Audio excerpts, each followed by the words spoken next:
So here we have Robert Longo. This is my guy. Here's his brief little bio and just like a little bit from his CV. His CV would probably take 10 years to go through.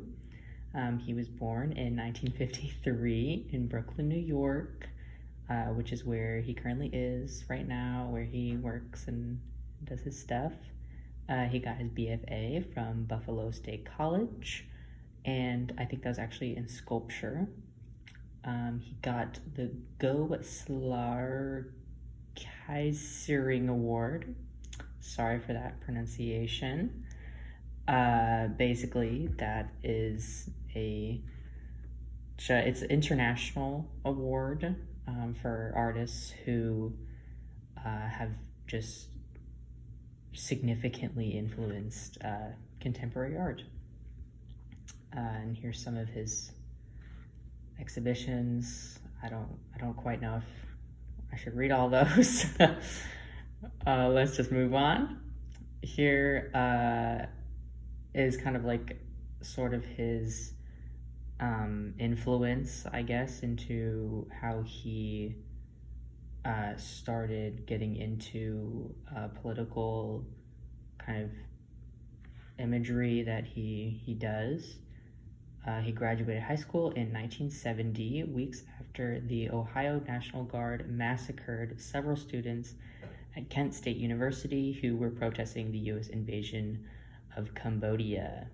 One of the students that was killed was a classmate that he knew, and he kind of just, I guess this kind of just sat with him, and especially in, high school, just out of high school, 18 years old.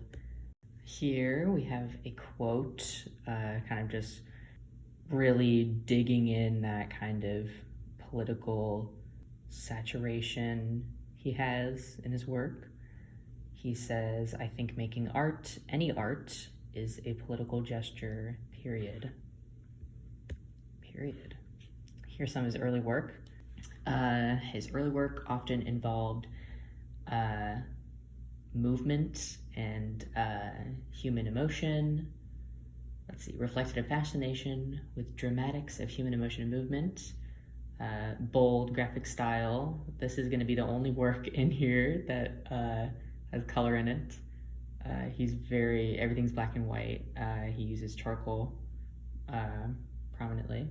In the late 1970s and early 1980s, he emerged as a prominent figure in the Pictures generation, a group of artists who challenged traditional notions of art by using images from mass media and photography as their subjects, which is now what we will go into with his most famous exhibition, which is Men in the Cities. He made these pieces from 1979 to 1982. And this image right here is actually the whole entire inspiration for all these works. It's a image from the film The American Soldier. It was actually 4 years until he began making these pieces after he saw that film. How he made these was he just got his friends to kind of, I don't know, flail around, I guess. And then he blew these up, very, very large, actually. These are not tiny at all, they're huge. And he had him and his assistant basically just, I don't know, went in. Here's an image to kind of display the size of these pieces that he makes. All of his pieces are huge, which I'll touch on a little bit later. Here's just some more about Men in the Cities. 60 of them, he produced 60 of these pieces between 1979 and 1982. One cannot quite make out if the figures are lost in a shamanic trance, dancing to a rhythm or suffering a gunshot.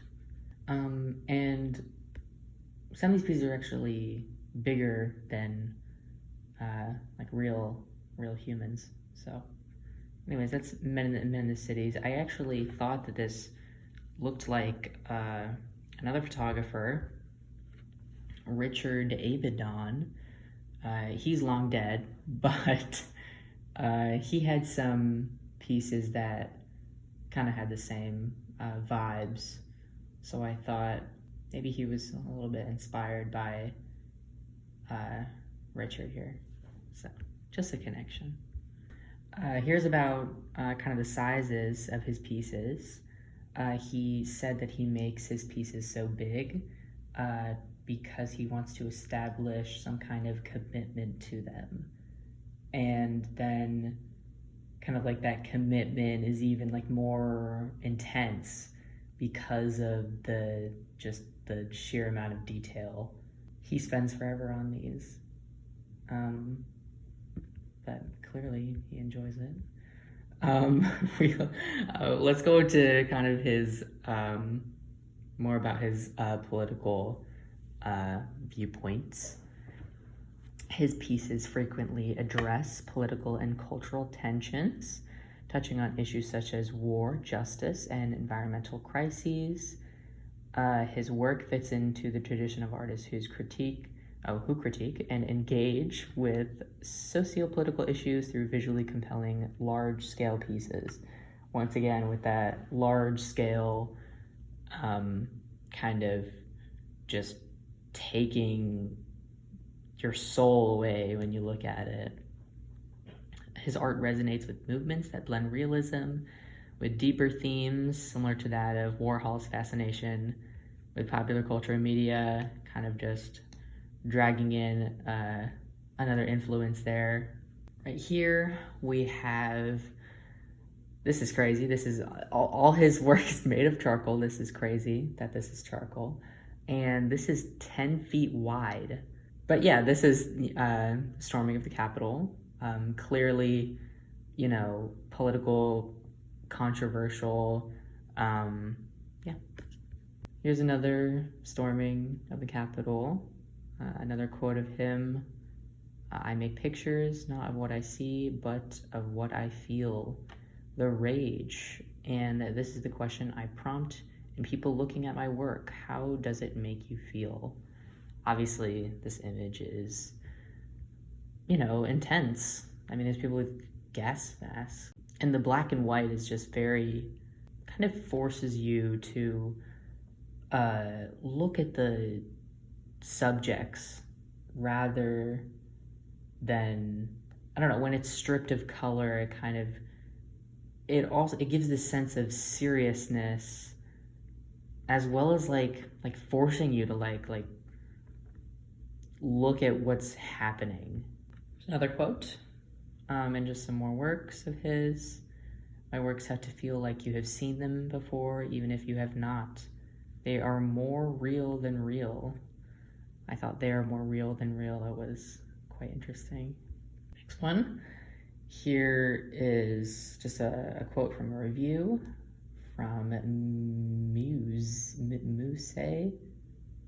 Moosey magazine.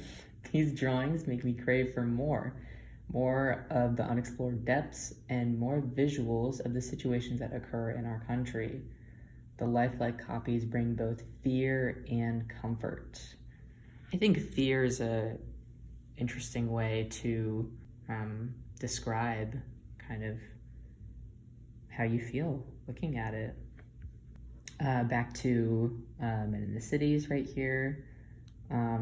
We have this lady from the LA Times talking about it.